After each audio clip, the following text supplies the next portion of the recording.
నమస్తే, నా పేరు Chandrashekar. Welcome to take one media channel. ఈ వీడియోలో దేశంలో ప్రస్తుతం జరుగుతున్న పరిణామాల గురించి చూద్దాం.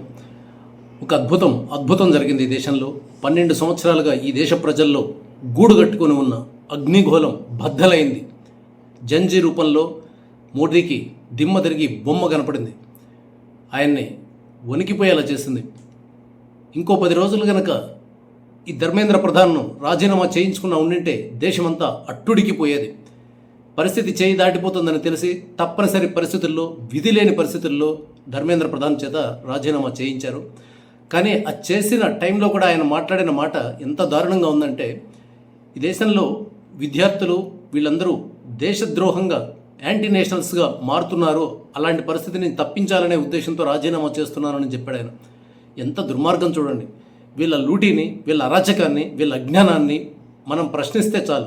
ఎవరైనా ప్రశ్నించినవండి, అది ప్రతిపక్షం కావచ్చు, లేకంటే సొంత పక్షంలో ఉన్నవాళ్ళు కావచ్చు, ఉద్యోగులు కావచ్చు, విద్యార్థులు కావచ్చు, ఎవరైనా కానీ ప్రశ్నించిన వాళ్ళందరూ వీళ్ళ దృష్టిలో దేశద్రోహులు. ఎవరు దేశభక్తులు అంటే లూటీ చేసేవాళ్ళు. అదానీలు, అంబానీలు, ఆర్ఎస్ఎస్లు, బీజేపీ వాళ్ళు, వీళ్ళందరూ పరమ దేశభక్తులు.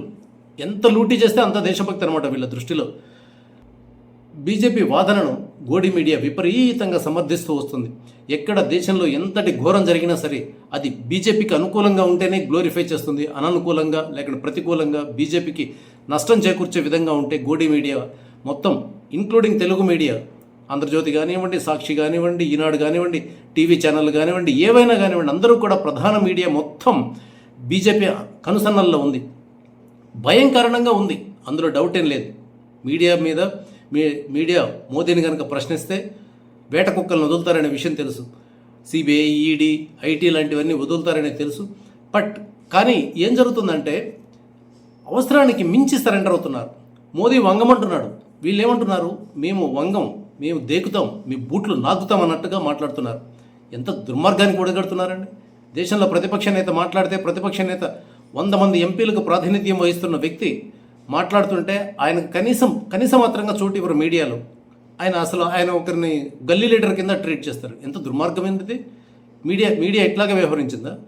మీరు మోదీని పొగుడుకోండి, ఇంద్రుడు చంద్రుడు అద్భుతం, ఆయనకు తెలియని విషయాలు లేవు, ఆయనకు మ్యాథమెటిక్స్లో నోబెల్ ప్రైజ్ ఇవ్వాలి, ఇంకా రకరకాల Nobel prize, peace award, peace శాంతి విషయంలో కానివ్వండి, ఎకనామిక్స్ విషయంలో కానివ్వండి, అన్నింటి విషయంలో నోబెల్ ప్రైజ్ ఇవ్వాలని పొగుడుకోవచ్చు కాక.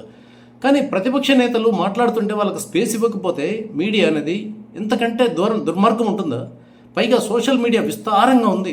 సోషల్ మీడియా ద్వారా జనంలోకి వెళ్ళిపోతుంది, మొత్తం ప్రతి విషయం వెళ్తుంది, విస్తారంగా వెళ్తుంది. ఇలాంటి టైంలో కనీస మాత్రంగా కూడా జ్ఞానం లేకపోతే ఎలాగంటే మీడియా వాళ్ళకి పెద్ద పోటుగాళ్ళలో చెప్పుకుంటారు, దమ్ముంది, దుమ్ము లేపుతామని చెప్తారు. ఎక్కడుందండి మీకు దమ్ము లేదు, మిగిలినంత దుమ్ము మాత్రమే. ఎంత దుర్మార్గం.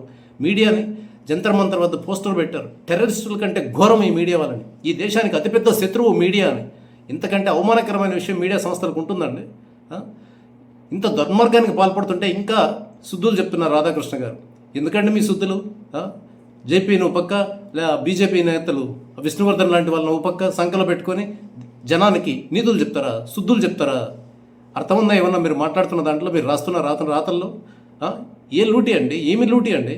ఇష్టానుసారం ఓఎన్జీసీని వాడుకొని ఆర్ఎస్ఎస్ సంస్థలకి 638 కోట్లు, 650 కోట్ల రూపాయలు ఇస్తే ఎంత దుర్మార్గం అది? ప్రజల సొమ్మును తీసుకెళ్ళి ఆర్ఎస్ఎస్ సంస్థలకు ఇచ్చేస్తారా? ప్రతిపక్షాలన్నింటినీ మింగేస్తారా? ఇష్టం వచ్చినట్లు చీల్చేస్తారా? అదన్నీ మాస్టర్ స్ట్రోకులా? సిగ్గనేది ఉండదా అండి మీడియా వాళ్ళకి? నాకు అర్థం కాదు. ఇంత దుర్మార్గంగా పాల్పడుతున్నారు, ఇంత దుర్మార్గానికి ఒడిగడుతున్నారు. ఇదే మీడియా ఇప్పటికి కూడా రియలైజ్ కాకపోతే మున్ముందు ఇంకా ఈ జంజీ ఆవేశం తీవ్ర స్థాయిలో మీడియా మీదకి కూడా వస్తుందనే విషయాన్ని గుర్తుపెట్టుకోవాలి. ఇప్పటికైనా సిగ్గు తెచ్చుకోవాలి. ఇంకా శుద్ధులు చెప్పడం మానాలి. ఇంకా బీజేపీ వాదన వినిపిస్తున్నారు, ఇంకా మోడీ గొప్పవాడు అంటున్నారు. సిగ్గనేది ఉండాలి కొంచెమన్నా.